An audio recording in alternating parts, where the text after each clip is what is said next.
हमनी के संस्कृति, हमनी के संस्कार सदा रहे हमनी के साथ। भारत के महान ग्रंथ और काव्य सब के संपूर्ण संकलन सब्सक्राइब करें तिलक।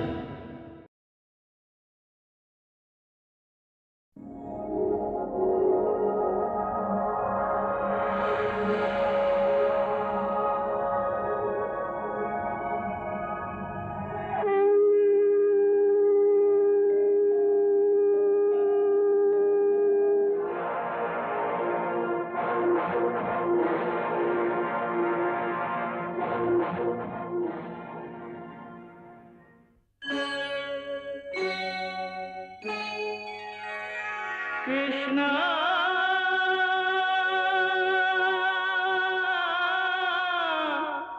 कृष्णा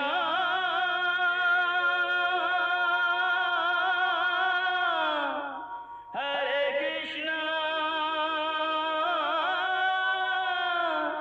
हरे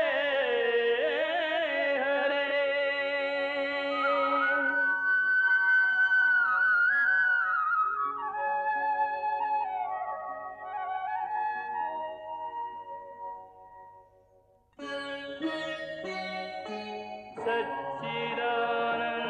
सच्चिदानन्दरूपाय विश्वोत्पत्त्यादिहेतवे तापत्रयविनाशाय श्रीकृष्णाय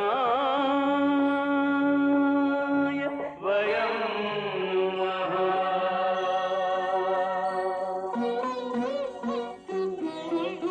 श्रीकृष्ण गोविंद हरे मुरारे, हे नाथ नारायण वासुदेव। हरे कृष्ण राधे राधे कृष्ण कृष्ण हरे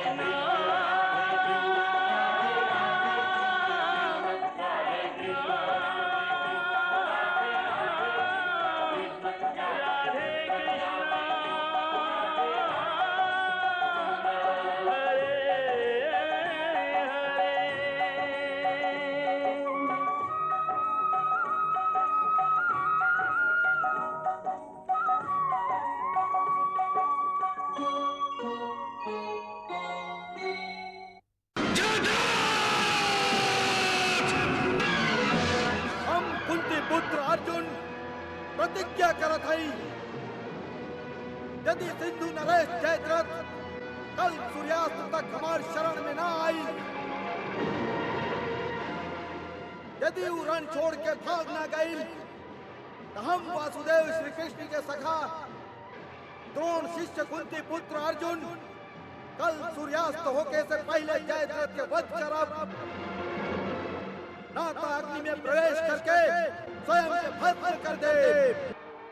पता की बात तो ही है कि महाराज जयद्रथ के युद्ध भूमि छोड़ के चल जाए के चाहिए। न तो क्रोधित अर्जुन के धनुष से निकले वाला बाण न मालूम कितना कौरवन के यमलोक पहुंचा दी। अर्जुन के वाण के उत्तर देवे के क्षमता हमरा में हा कृपाचार्य। समझ ले बोकरा के भी आपन ए क्षमता के कोनो और समय खातिर उठा के रख दी ही अंगराज। अर्जुन अकेले ही एगो विशाल सेना के लेखा हा, और जब वो प्रतिज्ञा कैले हा तो वो जरूर ओकरा आपन पूरा शक्ति से पूरा करे के कोशिश करी। ऐसे हम लोग के अर्जुन के ओकर प्रतिज्ञा पूरा करे के अवसर ना देवे के चाहिए। हमरा तो कुछ समझ में नहीं आ रहल।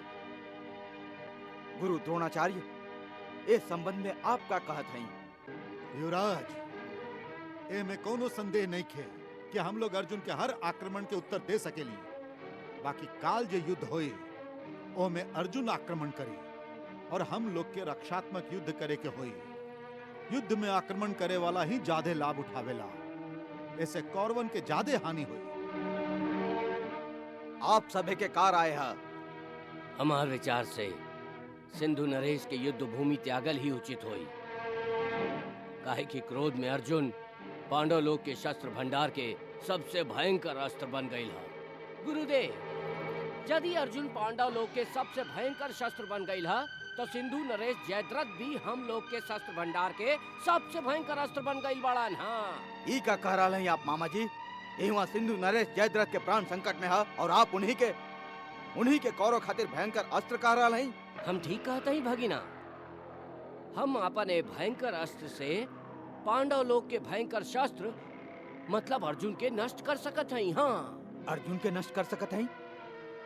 मामा जी, ये कौन सा पासा फेंक रहा है आप? भगिना, हम जे पासा फेंक रहल हई वो पासा के नाम है जयद्रथ। जयद्रथ? हाँ, सिंधु नरेश जयद्रथ हमरा खातिर ऊ पासा हा जेकरा हम युद्ध में फेंक के ई युद्ध ही जीत सकत हई। और तू इहे पासा के युद्ध भूमि से भगा के जीतलबाजी के हारल चाहेला। जयद्रथ के पासा फेंक के हम लोग युद्ध जीत सकत हैं? वो कैसे मामा जी? हम आपके बात समझ ली ना। देखा भगिना, थोड़ी का बुद्धि से काम ला। तू ही तो मानेला ना कि अर्जुन के बिना पांडवन के शक्ति शून्य के बराबर है। यदि कोनो तरह अर्जुन के मृत्यु हो जाए तो पांडव सब एक दिन में घुटना टेक दी हैं। ई सही है कि ना? हाँ हाँ सेनापति जी, हम सही कह रहे हैं ना? आप बिल्कुल ठीक कह रहे हैं गांधार नरेश। तो फिर आप उहे शक्ति के युद्ध भूमि से भगा के जीतलबाजी के हार में काहे बदलल चाहत हई? खाली एक दिन हम लोग सिंधु नरेश के रक्षा न कर सकेली? हाँ हाँ, जरूर कर सकत हैं। जरूर कर सकीले। तो फिर हम सभे मिलके ई प्रतिज्ञा करत हई कि हम सब अपन जान लड़ा दे, बाकी अर्जुन के सिंधु नरेश जयद्रथ के पास फटके भी ना दे। और अर्जुन अपन प्रतिज्ञा के अनुसार स्वयं ही आग लगा के ओमे भस्म हो जाई। हाँ, वाह मामा जी वाह, का जाल सुझैले हैं आप। ऐसे तो युद्ध के पासा ही पलट जाई। वाह मामा जी वाह। तब फिर आवा हम सभे मिलके युवराज के हाथ में हाथ रख के प्रतिज्ञा करी। आवा भगिना, हम सभे कौरव योद्धा मिलके ये प्रतिज्ञा करत हई कि कल सूर्यास्त होखे तक हर हाल में सिंधु नरेश जयद्रथ के प्राण के रक्षा करब। हाँ, हम सभे प्रतिज्ञा करत हई। हम सभे प्रतिज्ञा करत हई।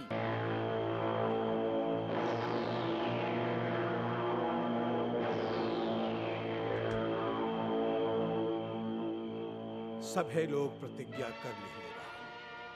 बाकी और रात कौरव के शिविर में केहू न सूते।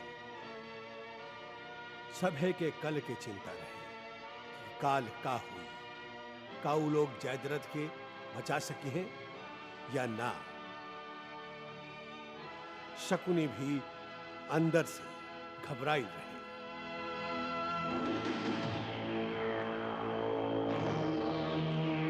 जयद्रथ जीवन और मृत्यु के कांटा पर झूलत रहे। ओहर पांडवन के शिविर में भी केहू के नींद ना आवत रहे। सभे चिंतित रहन कि का अर्जुन जयद्रथ के वध कर सकी या ना।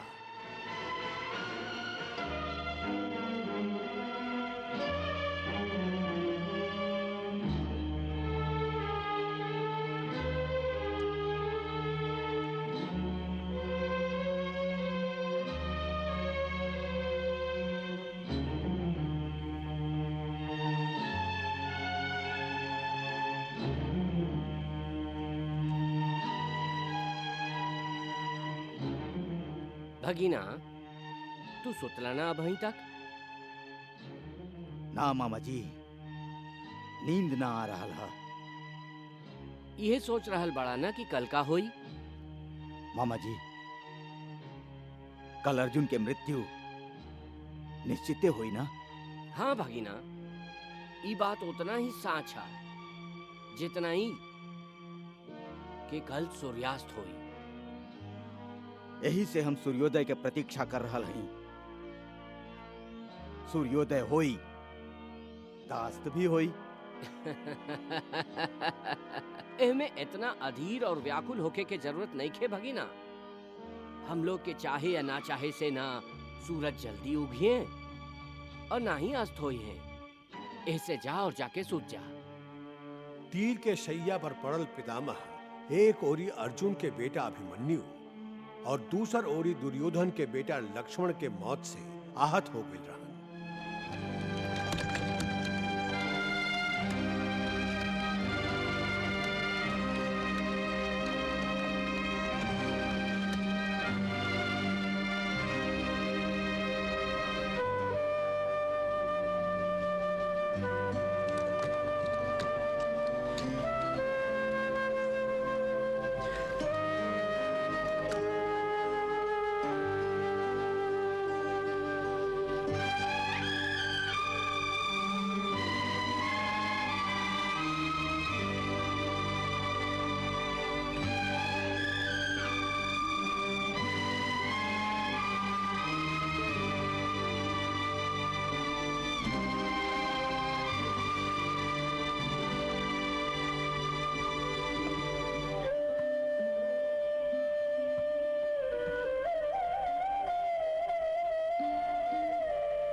हे वासुदेव,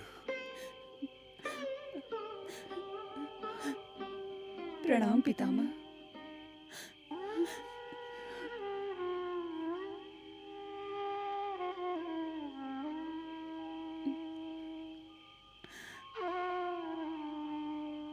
सौभाग्यवती होगा सुभद्रा, द्रौपदी अभिमन्यु के समाचार सुन के सांत्वना देवे खातिर हमके ही तू लोगन के पास आवे के चाहत रहे। बाकी हमारे एह दशा के कारण हम ही तू लोगन के अपना पास बुला लेली। हमरा कारण तू दोनों के कष्ट उठावे के पड़ल। अभिमन्यु के मृत्यु के कष्ट उठा लेने एगो माई खातिर ऐसे बड़ कष्ट और का हो सकेला पितामह, और का हो सकेला। रोवो मत सुभद्रा, रोवो मत।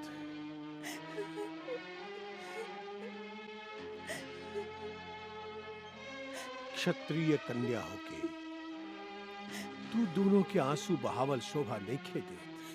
का छत्राणी सब माई ना हो गेली, और हम तो वो दुर्भागी माई है जेकर एक ही बेटा रहे और अपन इकलौता बेटा के अकाल मृत्यु पर एगो माई रोए ना तो और का करे।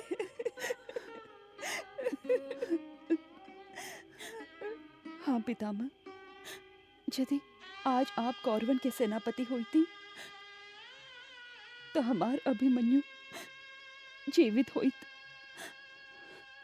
काहे कि आप कौरवन के ई अधर्म कब्बो न करे देती, कब्बो न करे देती। हाँ पितामह, यदि आप होती तो हमार अभिमन्यु की रक्षा जरूर करती। जब साक्षात मृत्यु केहू के वध करे की इच्छा से रणभूमि पर अवतरित होखेला सुभद्रे, तब केहू केकरो रक्षा ना कर सकेला।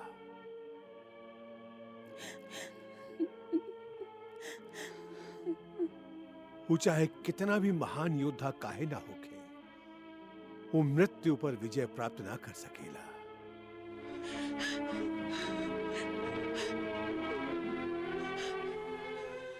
और मृत्यु अलग अलग समय पर अलग अलग चोला बदले ली। जैसे अभिमन्यु खातिर मृत्यु दुर्योधन, दुशासन, शकुनी, कर्ण और गुरु द्रोणाचार्य आदि के रूप धारण कर ले रहे। ठीक वही तरह वो हमरा खातिर शिखंडिनी के रूप लेके प्रकट भइल रहे।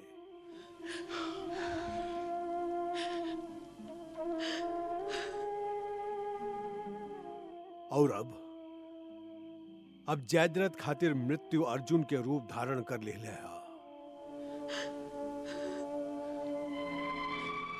यही तरह हो सकत रहे कि अभिमन्यु के मृत्यु के कारण हम बन जीती। ना, ये ना हो सकेला। ये असंभव है पितामह, असंभव है। हम तुम दोनों के भावना और दुख के समझत हैं, फिर भी हम ही कहल चाहब कि जे जन्म लेवेला वो मरेला ही, और जे मरेला वो फिर से जन्म लेवेला। यह तो सृष्टि के क्रम है। फिर शोक कैसन?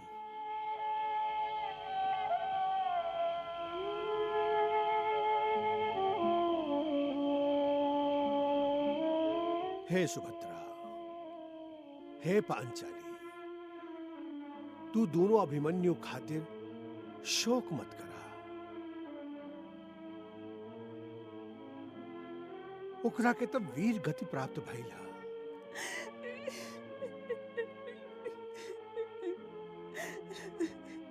जे हर एक योद्धा चाहेला, बाकी हर एक योद्धा के सौभाग्य ना होला। हाँ सुभद्रा, हाँ द्रौपदी, क्षत्राणी युद्ध पर गई अपन पिता, पति, भाई और बेटा के प्रतीक्षा ना करेली।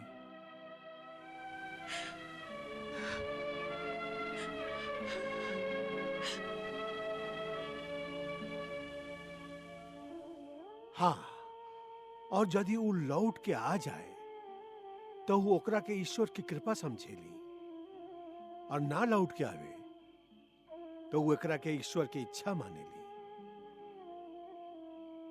हे सुभद्रा, क्षत्रिय कुल में जेकर जन्म होखेला वो वीर गति की आशा करेला। इसे शोक मत करा।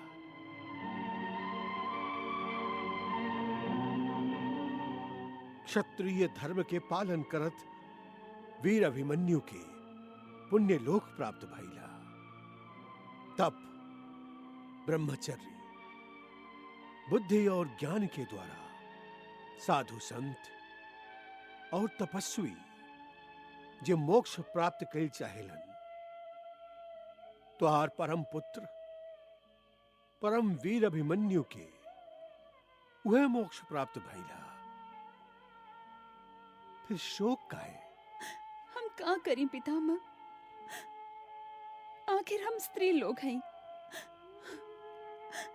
हम अपन मन के कितना ही कड़ा काहे न बना ले। बाकी मोम कबो पत्थर त न बन सकेला। हम मानत हई, हर माई अपन बेटा के जीवित देखल चाहेली। बाकी सोचा, यदि अपन प्राण के रक्षा खातिर अभिमन्यु युद्ध भूमि से भाग जाइत त का तू दोनों प्रसन्न होखतु?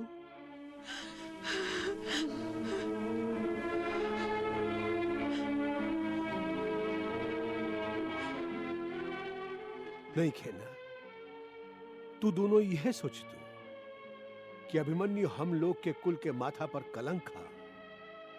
बाकी ना, अभिमन्यु कुरुकुल के माथा के कलंक ना, तिलक हा। ऐसन तिलक जे कुरुकुल के माथा के शोभा हमेशा बढ़ावत रही।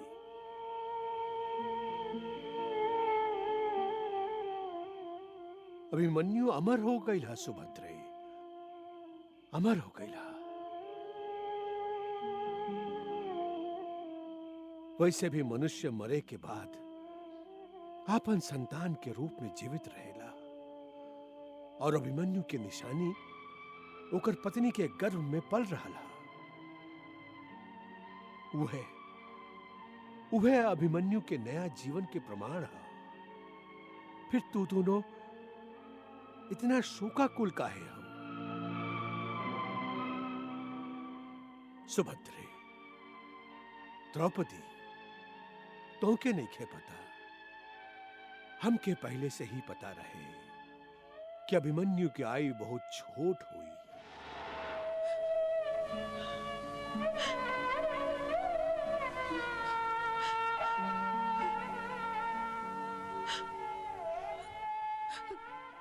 मतलब? अभिमन्यु के जन्म पर ही गुरुकुल के राज ज्योतिष हमके अभिमन्यु के बारे में बता दिले रहन। ऐसे शोक कई छोड़ता जब भाई लोग के भूला जा। बाकी पितामह, हमके तो कल के चिंता भी खाइले जा रहल हो। पार्थ अर्जुन आपन प्राण के दांव पर लगा दिले हैं। हम जानत हैं और तो के आश्वासन देत हैं कि अर्जुन अपन प्रतिज्ञा के पूरा जरूर करी। वो सबसे श्रेष्ठ धनुधर हा और सबसे बढ़ के ये कि वो भगवान श्री कृष्ण के भक्त भी हा और वहां के मित्र भी। और भगवान श्री कृष्ण के कृपा ओकरा खातिर सुरक्षा कवच बनी। कृष्णा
अभिमन्यु अमर हो गईला सुभद्रे, अमर हो गईला। वैसे भी मनुष्य मरे के बाद आपन संतान के रूप में जीवित रहेला और अभिमन्यु के निशानी ओकर पत्नी के गर्भ में पल रहा। वह अभिमन्यु के नया जीवन के प्रमाण है। फिर तू दोनों इतना शोकाकुल काहे हो? सुभद्रे, द्रौपदी, तो के नहीं खे पता, हमके पहले से ही पता रहे कि अभिमन्यु की आयु बहुत छोट हुई।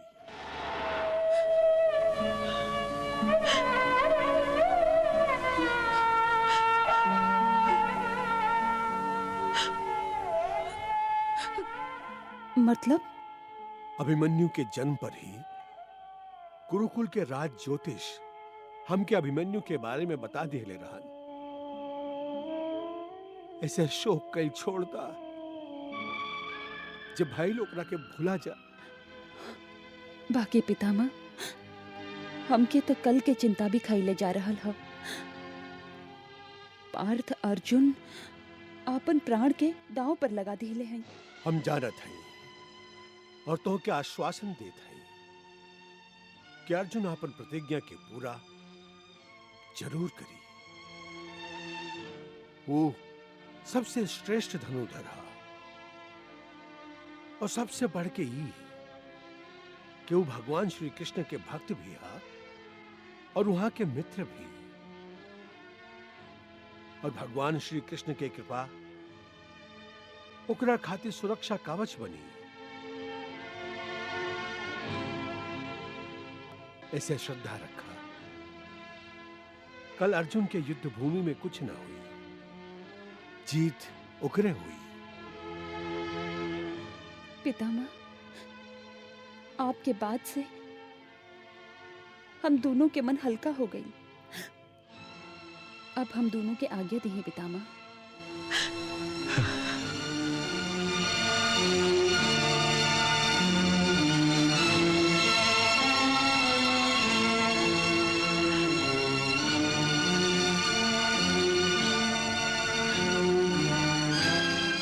सौभाग्यवती होगा।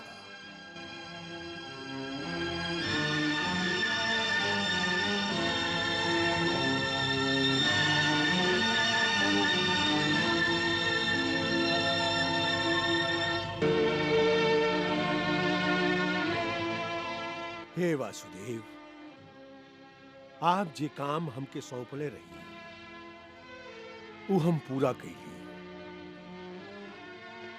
आगे आप ही के सब कुछ संभाले क्या। खाली कल के सूर्यास्त तक महाराज, खाली कल के सूर्यास्त तक अर्जुन हमार जमाई जयद्रथ के जीवन की अवधि सीमित कर दिले हा।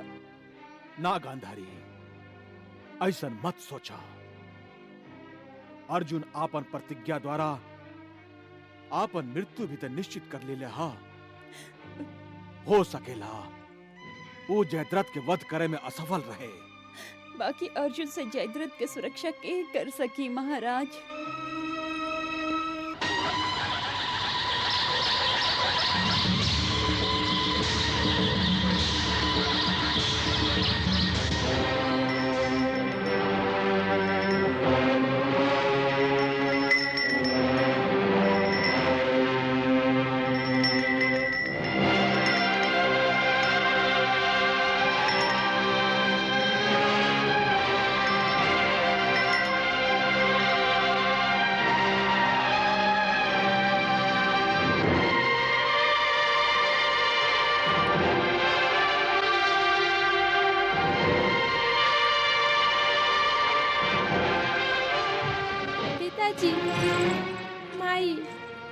के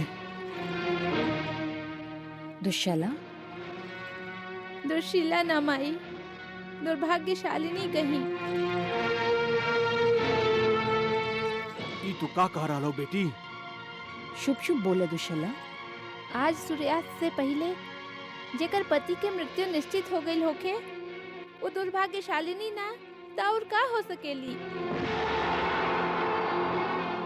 आप ही युद्ध रोक दी पिताजी, आप ही युद्ध रोक दी। तू बेकार ही भयभीत हो रहा हो दुर्शला। तुहार पति सुरक्षित रही है। जयद्रथ के सुरक्षा के दायित्व गुरु द्रोण ले बाड़न। उनका छत्र छाया में जयद्रथ बिल्कुल सुरक्षित हा। ये आपके भ्रम है पिताजी। अर्जुन के वाण के उत्तर शायद द्रोणाचार्य के अस्त्र भंडार में हो सकेला। बाकी का दुर्शला? बाकी श्री कृष्ण के सुदर्शन चक्र के उत्तर का गुरु द्रोणाचार्य के पास है। श्री कृष्ण अस्त्र शस्त्र धारण ना करे के प्रतिज्ञा कैले हुए हैं। तो ठीक है, वो अपन प्रतिज्ञा ना तोड़ी है। बाकी अपन मित्र अर्जुन के प्रतिज्ञा पूरा करे खातिर वो कुछ भी कर सकेलन। दुर्शला वो कुछ भी करे, बाकी हम ही युद्ध रोके खातिर कुछ भी ना कर सकीले। माई, आप तो हस्तिनापुर के महारानी हैं। आप दुर्योधन भैया के युद्ध रोके के आदेश दे सकेली। हम विवश हैं बेटी, हम विवश हैं। माई, हाँ बेटी, हम विवश हैं। हम ई युद्ध रोकल चाहेली, बाकी रोक न सकेली। यह हमार विवशता है। तू अपन पति के प्राण के खातिर हस्तिनापुर के महाराजा के सामने झोली फैला रहल हऊ, और हम केतना बार हस्तिनापुर के महाराजा के सामने हमार बेटन के प्राण खातिर झोली फैला के भीख मांग चुकल हैं। बाकी हस्तिनापुर के महाराज हमके ई भीख देवे से इनकार कर देली, और अब ऐसन लग रहा है कि हमार गोदी पूरा तरह से उजड़ जाई। गांधारी, क्षमा करी महाराज, बाकी अब ऐसन लग रहा है कि ई महान युद्ध कौरवन के सर्वनाश की ओर ले जाई।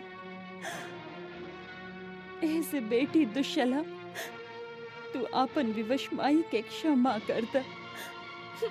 माई, जे आपन बेटी के सुहाग के बचावे खातिर अब आंसू बहावे के अलावा और कुछ ना कर सकेली। हमके क्षमा कर द बेटी, हमके क्षमा कर द।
श्री कृष्ण और अर्जुन अपन अपन शंख बजा के युद्ध आरंभ करे के घोषणा कैले बाड़न। आरंभ ही ना, अंत के घोषणा कैले बाड़न संजय। सिंधु नरेश जयद्रथ के अंत के घोषणा। आक्रमण!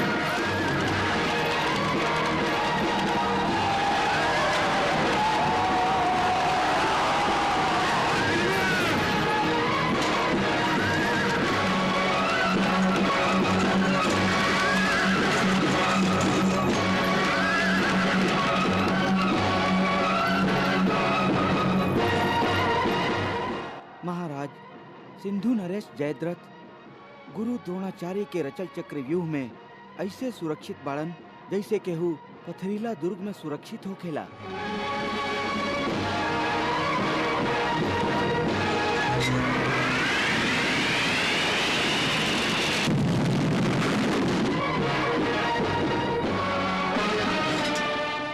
अर्जुन के हर आक्रमण के उत्तर भीषण आक्रमण से दा। अर्जुन के रोक दा, अर्जुन के आगे मत बढ़े दा। जा दुशासन, आगे बढ़ा।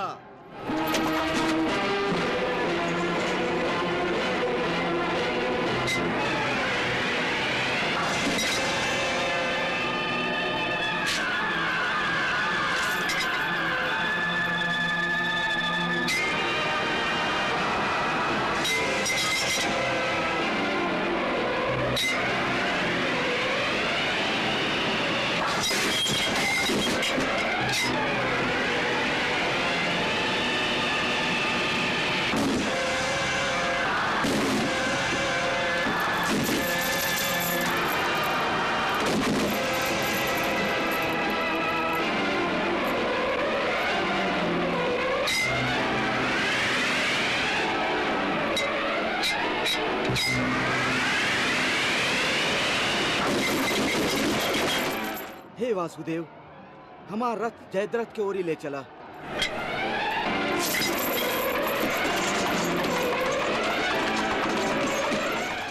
अंगराज कर्ण, जाई ओकरा के रोकी।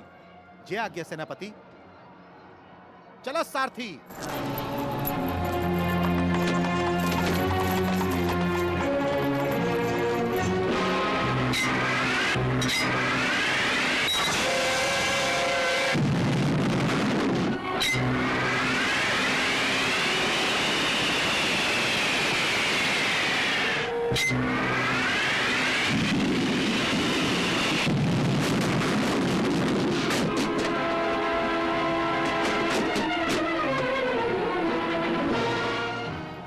भीमसेन, अंगराज कर्ण अर्जुन पर प्रतिबंध लगावे के इच्छा से अर्जुन से युद्ध करे जा रहल बाड़न। दोनों टक्कर के योद्धा बाड़न। ऐसे यदि अर्जुन कर्ण के संगे युद्ध में उलझ गई तो समय बीत जाई और सूरज डूबे से पहले अर्जुन जयद्रथ तक न पहुंच सकी। ना बड़का भैया, हम ऐसा ना होके दे। हम अपन बाहुबल और पराक्रम से कर्ण के अर्जुन के रास्ता से हटा दे। बस आप हमके आज्ञा दी। जा भीम। सारथी, रथ के कर्ण के सामने ले चला। देखा थई अपना आप के महाबलशाली समझे वाला उस सूत पुत्र में हमार गदा के आघात सहन करे के कितना क्षमता है। चला सारथी।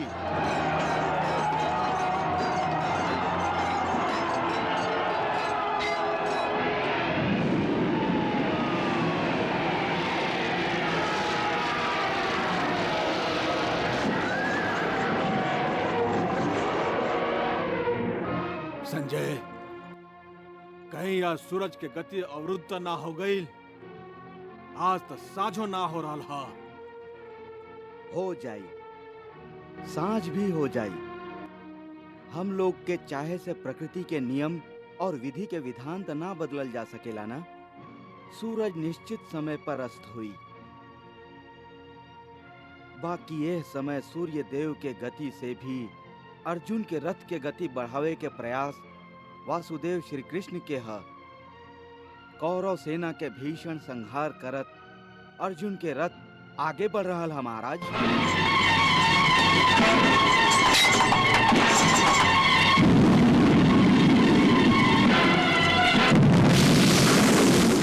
बाकी अर्जुन खातिर सब कुछ इतना आसान कैसे हो रहा है? यदि दूसर महारथी अर्जुन के ना रोक पा रहल बाड़न तो अंगराज कर्ण का कर रहल बाड़न? ऊ काहे निखे आगे आवत? अंगराज कर्ण अर्जुन के रोके खातिर आगे बढ़ रहल बाड़न महाराज। रोका। रथ रोका केशव, रथ रोका।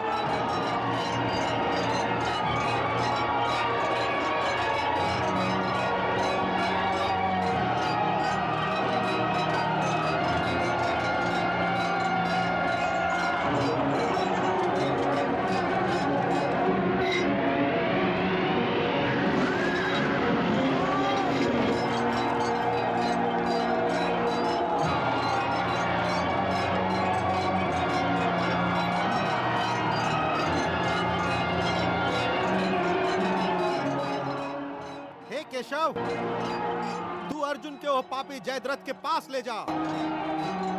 ई सूत पुत्र के हम देख ले। धन्यवाद भीम भैया। हाँ केशव, चला जयद्रथ की ओरी। हाँ चल। चला। हे सूत पुत्र, अर्जुन से युद्ध करे जात रहा। अर्जुन के डर के मारे तू युद्ध से संन्यास ले रहा और बहाना बनौले रहा कि पितामह भीष्म के नेतृत्व में युद्ध न करब। आपन प्राण के रक्षा करे के अच्छा ढोंग रचौले रहा तू। फिर का मुंह लेके अर्जुन के सामना करे चलल बड़ा।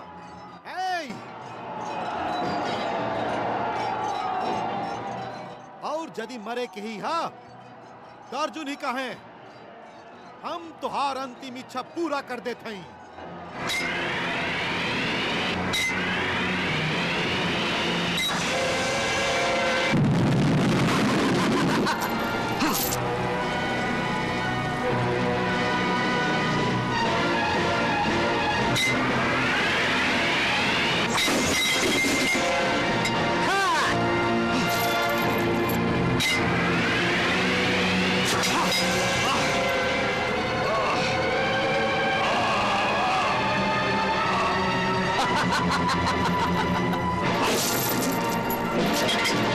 हे भीम, तुहार हाथ में गदा शोभा नहीं खे देत। तू तो उहे जाके उहे कलछुल संभाला जे विराट नरेश के खाना बनावत समय थमले रहा। सूत पुत्र,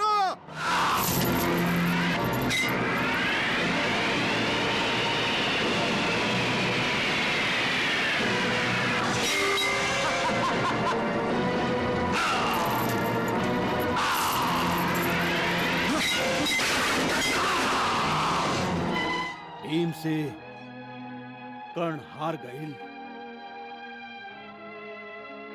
ई त शुभ संकेत नहीं खे गांधारी।